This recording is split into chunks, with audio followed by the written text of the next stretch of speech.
Hey guys, welcome back to my channel, Easy English with Kat. Whether you're learning a completely new language or you've been learning a language for years but still struggle to feel confident, this video is for you. Today, I'm going to show you how you can learn a language in 2026 in 3 simple steps. No overcomplicating, just keep it simple and realistic. In 2026, most people don't fail, so to speak, at learning a language because they're bad at it. You hear people say this all the time, I'm just bad at languages. This is not true. It's generally because you're setting an unrealistic or simply just a poor routine.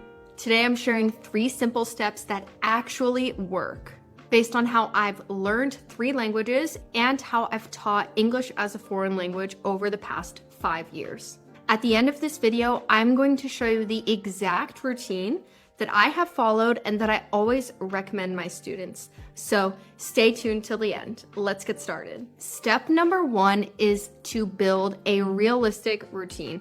Now, I know this sounds easy, but this is actually where most people trip up. First of all, they make it overcomplicated, impractical, inefficient. The list goes on and on. How are you possibly going to learn a language if your routine to start with is not actually making learning effective? In this way, you are wasting your time. Now, the number 1 hack is the very best routine is the one you stick with. If you're not doing it, how could you possibly learn a language? That is the most important thing, and that is what we are going to be focusing on in this video. Keeping things simple enough that you actually stick to it, so you actually do it. Now, the second thing you need to consider is you should keep some way of keeping track. Some reward system, some way that you know your progress and you know how well you're sticking to your routine. This not only reduces pressure, but it also builds trust for yourself. It makes you feel like, you know what, I've done it these last few days, I can keep doing it, and you're gonna build more confidence as you continue learning. Now, this can be a calendar streak, whether you're using apps like Duolingo, or it could be a checkmark system, or it could be a did something today tally. Any of these work. I personally like to check off each individual task every day. That way, if I have an extra productive language learning day, I can see that I checked off 4 things. Then it just be language every day and you just check it, right? So I personally like that, but really here it's whatever is best for you, whatever is going to make you feel like you got an award, whatever is gonna make you feel like you want to do it the next day. So that is the first step. Now we're gonna get into exactly what that routine should look like and things you should include, but that is the most important thing. Just something you can stick to and how you're gonna keep track. Let's move on to step 2. Step 2 is now you need to get your resources in order. Now here the key is that you need to choose one for everything and stop searching. When you are on an endless hunt for vocabulary lists, grammar resource, a new workbook, a new textbook, a new podcast, you are wasting all of your time searching, not learning. Now, we have all been there. That is a totally normal thing to get caught up in, but you want to break that. Choose your resources, stick to them. So, to do that, we are going to separate into 3 buckets. Your first bucket has to do with study tools. Your second bucket has to do with fast vocabulary capture. And your third bucket has to do with daily life content. Let's dive in a little deeper and talk more about what all of those resources actually look like. So for your study tools, you don't need very much. The most important thing you need is you need a workbook. Now, I like to look at the workbook that they typically use in that country where they speak the language you are learning when they are teaching courses as a foreign language in that country. So, for example, if you are studying German, you're going to look at language courses in Germany where they teach German as a foreign language. You're going to look at which workbook they teach with and buy that. You are not going to be studying under or above your level. You are just going to be perfectly sliding along the path you should be, and if you follow those workbooks, you are going to learn the language. Now, oftentimes people offer their own workbooks and courses, and don't get me wrong, those have a place and they're great, but A workbook is an easy, inexpensive starting place, and you'll be able to just test your level, buy that book, and continue. It is the best way to get started. So the next thing that you're going to need is your vocabulary book. This is going to look something like this notebook here, or I like to use something a little smaller like this notebook. Now, I like it this small so I can fit it in my purse and just have it with me wherever I go. Now, this is essential. So basically, what you are going to do here is when you're working through your workbook, every new word you encounter, you write down in this vocabulary notebook. And then throughout the week, in your everyday exposure, anytime you encounter a new word, you write it down in this notebook. Now, I typically write the word in the foreign language on the left side of the page, like along this side, and then I put the translation in my native language next to it. Then at the end of the week, I review all the words that I learned that week. This really helps keep all the new words just organized in your brain, and you just keep track. It helps you remember, and honestly, the act of writing it down somewhere really cements it in your brain.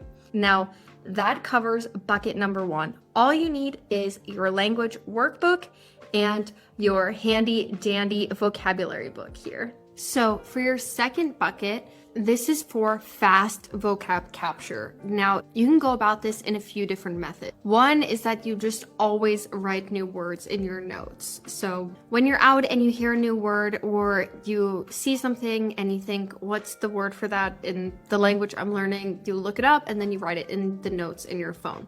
That way, you don't have to carry around your notebook. You just always have it with you. And then obviously later transfer it into your vocabulary notebook. Another option, and this is one I personally use all the time, is when I see something, for example, okay, a light. How do I say a light in this language? I look it up in the dictionary app on my phone and I get a feel for it really quickly. Then I screenshot it. And then about once a week, I go through all of those screenshots and transfer them into my notebook. Another option is using an app, for example, the Leo dictionary. I use this for German and Portuguese. You can save words that you look up in there. So if there's a language that you're learning and you're using a specific dictionary app, find one where you can save the words, and that way you can just keep track of them there. Remember, we're looking for efficiency and simplicity. So the way that's easiest for you and you're going to stick to it, do that. Now, bucket number 3 is the most fun bucket. This is for daily life content. Now, oftentimes it's overwhelming when you're looking for this and you find a TV show here, a new podcast here, music here, a new movie, a new book. I mean, there are endless options, which is a benefit. But there is such a thing as paralysis by analysis, as seeing so many options that then you don't end up actually choosing one. But we're in a new year. You are starting a new routine. You are starting afresh. So here is your chance to pick one TV show that you are going to commit to watching all the way through. Now, the perfect thing if you're learning English would be Friends, Seinfeld, Gossip Girl, something like that. Something super chill, easy, fun, pleasant. I mean, it's not going to be super intense. Short episodes, great. And if you're learning a language other than English, look for something of the equivalent. Being committed to one show is really going to help you actually stay consistent watching, and you're going to be more interested and committed in general. So it's definitely better than picking things here and there to watch. Now, on the same line, choose one podcast. Now, January is the perfect time to explore, look for new ones if you need to, or maybe you already have a selection of a few that you listen to regularly. Choose one and always listen to the new episodes, stay up to date on that podcast, and be a true fan. Now, you also need to find some music in that language. So find a playlist, some new artists, whatever you need, but make sure you have some music to listen to. Now you have a routine, you have all of your resources. So step 3 is about creative exposure. This one is honestly the most important. The idea is that at some point, learning a language becomes something that you live with, not just something that you do. So the goal here is that you're living your everyday life in that language. If you need to make a grocery list, you make it in that language. If you're gonna go on a run, you are thinking in that language. If you are taking a shower, you are thinking in that language. If you are narrating, doing your makeup in your head, you are doing it in that language. If you are looking for a recipe, you do it in that language. But this is where language learning really takes a huge leap. You will go from having some words here and there and being able to communicate a little bit, but nothing special, to being a fluent speaker. If you live like this, even just for a year, you can make that shift and you can see where you're at a year from now.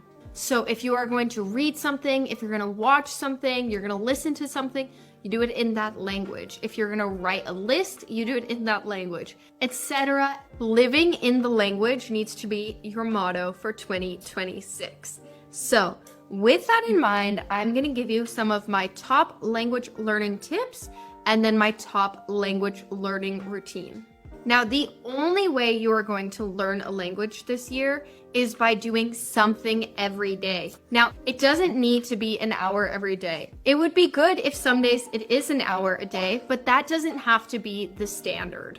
It just needs to be something every day. Now, the next thing is that it's really important that you stay both flexible and gracious with yourself. Let yourself take rests and just watch a show in that language. And also, don't beat yourself up when that's what you do. This is a super long process. You are in it for the long run. So you need to be simple and you need to be flexible and not too hard on yourself when it comes to your new routine. Missing a day is okay. Just pick up the next day. Don't stress too much about making up for that day. Just move on, forget about it, and keep going. It's the next day that matters. Now, the next one is maybe a little controversial, but if you're just not in the mood, that's okay. Just watch a show in that language. Read a book in that language. Something super chill. Listen to music. You don't always have to be intense. Just something. Now, the next one is that some days you are going to feel super insecure. That's okay. Study anyways. And some days you're going to feel overconfident. Like something happened and you just woke up fluent and you don't know how. But you feel super confident. Now you need to study anyways. And you are going to oscillate between those two options. So it's important just to go with the flow of the emotion and just keep studying anyways. All right, guys, let's move on to our routine finally. So remember, you need to be flexible with yourself. And this is the spot where it counts the most. So the general structure is that on weekdays, you have a light general structure that you stick to. On weekends, you do something fun and you do a little bit of review. And the goal in the end is just to do a little something every day. So here is the optimal routine I have found in learning 3 languages and that my students have found optimal. And I recommend giving it a try if you are serious about learning a language this year. In the workbook that we discussed in step 2, and you're gonna record all the new vocabulary in your vocabulary book. So that is your ground zero throughout the week. That is just what you do Monday through Friday. Now, after that, every day it changes a little bit. So on Monday and Wednesday, the short extra thing you're gonna do after that is a little bit of vocab. Now, you can pursue this in many different ways. I like going on Quizlet and searching something like the language furniture and finding a list of all the furniture in that language, and you can choose. Are you gonna find one with 15 options or 50? And you're just gonna learn that list. So you can do it that way. Or I also recommend looking up top 1,000 words in this language if you're a new learner, starting there, doing 10 a day, 20 a day. Now, until you complete that list, then you search top 5,000 words and you complete that list. This is a great system for improving understanding. When you start to recognize more words, you understand infinitely more, even if your grammar is still catching up, but it will in due time. So find a rhythm that works for you, something that's easy. All you need to do on Tuesday and Thursday is watch a YouTube video. This could be grammar, random tips, motivational, whatever you need to feel like you're learning. I recommend listening to a video from the language that you're learning so that you are getting the exposure that you need.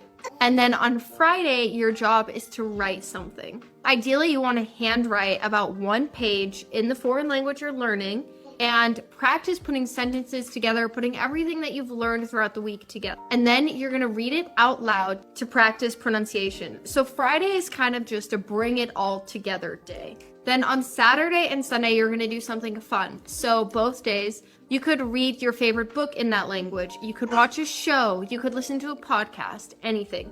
Just something to keep it in your mind, something fun. And then once during the weekend, I like to review all the new vocabulary in my vocabulary book that I've learned that week. That keeps it all fresh and you stay caught up with all the vocabulary that you've learned. Now that is your full routine. It's very simple. But remember, this works only if the language is a part of your life. Only if you're listening to music, you're listening to podcasts, you're watching shows, you're thinking in the language. Then it becomes the perfect blend of minimal studying, maximal exposure. You need to be doing something in that language. And this routine will be extremely effective for you. In the end, all it's really going to take is just some consistency and focus. And boom, you are going to be at a whole new level by the end of this year. So why specifically does this routine work? Well, first of all, you're hitting everything you need to, but in a relaxed and achievable way. Also, this routine is not too overwhelming. It's pretty simple. The most important thing is that vocabulary is the main focus. Like I said before, if you know a lot of words in that language, you are going to understand more, which means you're going to start picking up more nuances. That is kind of the base of what you need to learn every other part in the language. And remember, this routine is flexible, so it's okay if you change things, if you change something, or if you miss a day. It's okay. Just keep doing, expose yourself to the language, and you will be successful. Thank you so much for watching. I hope this video was helpful and motivational for you to get started this year learning a new language. You can check the link below. I have tons of free resources for learning English as a foreign language. And you can check out my other video playlists for more resources on both learning English and language learning tips in general. If you liked this video, please like and subscribe. It makes a huge difference on my channel and I really appreciate it. I will catch you in the next video. Thanks for watching. Bye.